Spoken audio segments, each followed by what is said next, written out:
They bet on a soul. In the autumn of 1941, the Japanese Imperial High Command sat in a wood-paneled room in Tokyo and made a bet that would incinerate their empire. Not a bet on planes or carriers or the precision of their torpedo crews. A bet on a soul. They looked across the Pacific and saw a nation they believed was fractured by luxury, softened by democracy, and fundamentally incapable of the spiritual discipline required for total war. They convinced themselves that if they struck hard enough and fast enough, the American shopkeeper would choose a comfortable peace over a bloody struggle. It is the single greatest intelligence failure in the history of modern warfare. Not because they missed the coordinates of the fleet, because they completely misjudged the monster they were about to wake up. And by the time they understood what they had actually done, the horizon was already full of ships they didn't have enough bullets to stop. You have seen the charts. You know the names: Midway, Guadalcanal, Iwo Jima. You have been told the story of the industrial giant that America simply built more ships than Japan could sink. And while the mathematics of the Ford assembly line are undeniable, that explanation misses the point entirely. If you have ever felt that standard history treats the Pacific War like a foregone conclusion written in factory output, you are sensing the gap. The real story is not about how many Hellcats rolled off the line. It is about why a military organization obsessed with the psychology of the warrior failed so completely and so catastrophically to understand the psychology of the enemy standing across the water from them.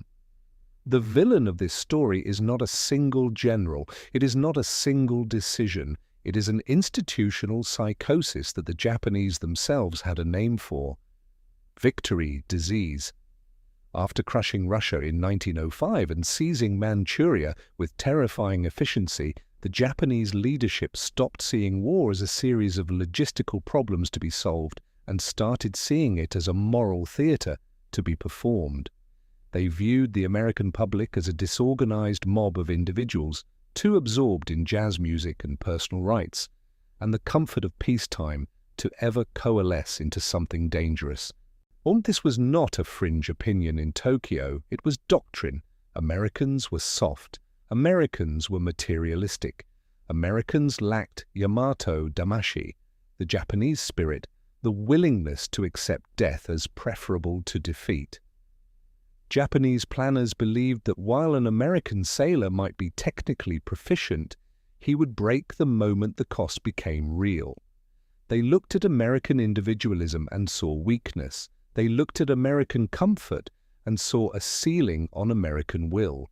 What they could not see, what their entire framework had no category for, was that the same individualism they read as fragmentation was the operational engine of the most adaptable fighting force they had ever faced. Now, here is where intellectual honesty requires a pause.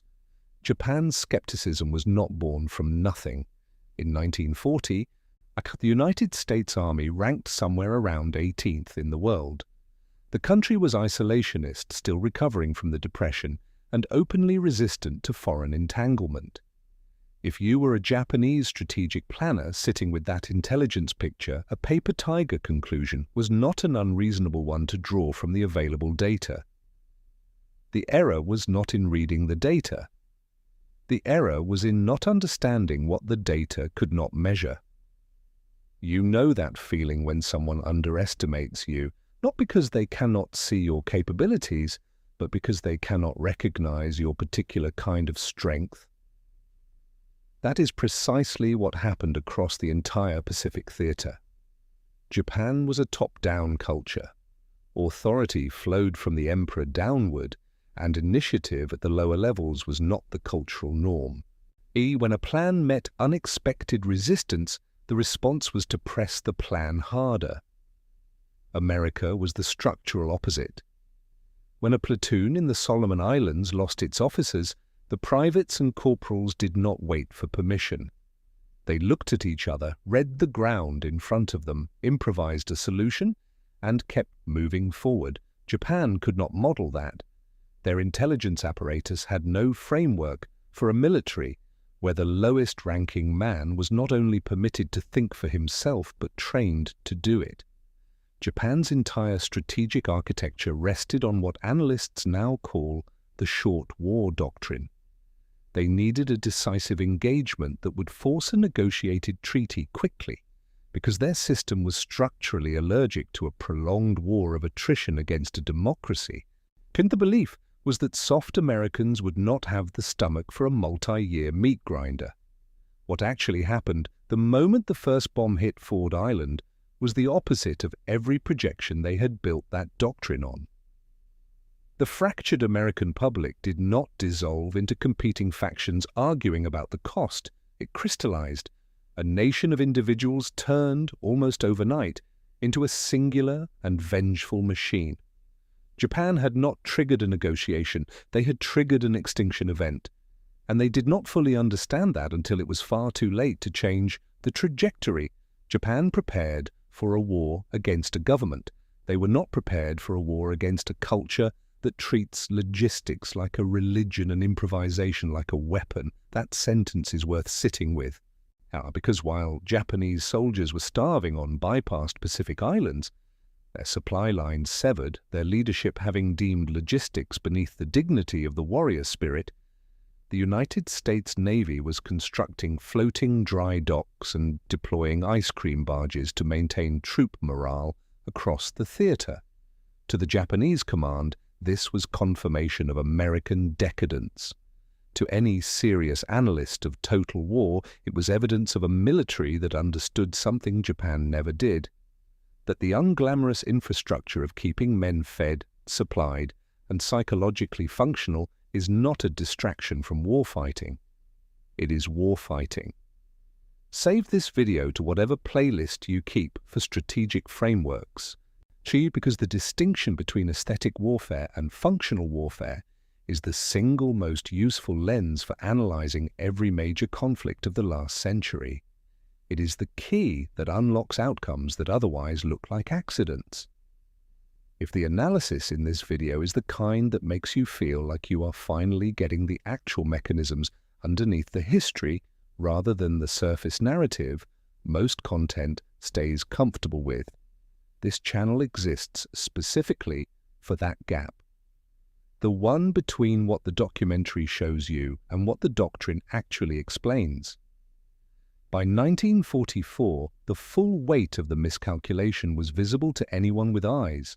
The Japanese soldier, who had been told he was part of a superior spiritual race, was looking through his binoculars at a horizon filled with more American ships than he had seen in his entire life.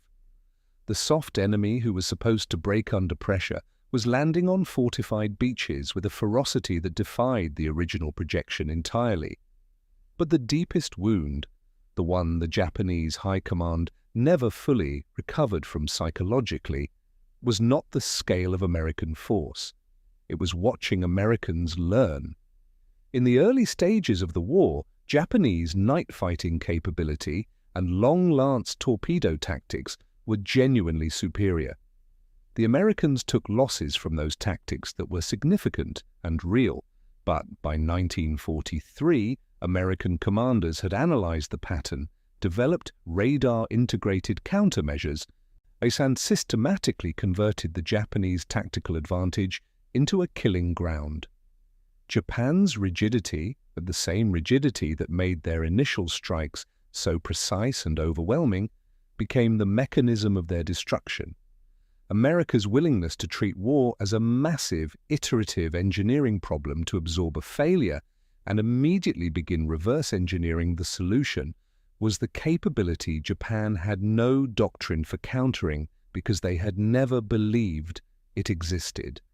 Think about the person you know who is still explaining Japan's defeat primarily through the lens of the atomic bomb, the one who has never quite connected the industrial output story to the strategic psychology story, to the cultural miscalculation story. Send them this, not because it changes the outcome of the history, but because understanding why the outcome was already structurally determined before the bomb was ever dropped changes how you read every conflict that comes after it. There is a question underneath all of this that the history of 1941 does not answer on its own. If Japan's most catastrophic mistake was projecting their own cultural framework onto an enemy whose strength lived in dimensions their framework had no way of measuring, the question worth carrying out of this video is which modern powers are making that exact mistake right now. We look at adversaries and see what we are prepared to see. We build threat assessments around the metrics we already know how to quantify. Tokyo did the same thing in 1941 with the best intelligence apparatus available to them at the time. A future video on this channel goes directly at that question, looking at the specific doctrine developed in the decades after the war to prevent exactly this category of strategic failure from repeating. That is the thread this video opened that one video cannot close. Japan thought they were waking a shopkeeper. What they found was a culture that didn't know how to stop once it started. The mistake was never the attack. The mistake was made months before the attack in a wood-paneled room in Tokyo by men who looked across the Pacific and saw exactly what they expected to see, and never once considered that what they expected to see might be the most dangerous intelligence failure of all. The comment worth leaving here, the one that makes this thread genuinely worth reading, is this. Identify the specific moment in this analysis where you stopped seeing Japan's failure as a military mistake and started seeing it as a psychological one. Write that moment below. The answers already appearing in these comments will reframe the history in a way that nothing else in this video could.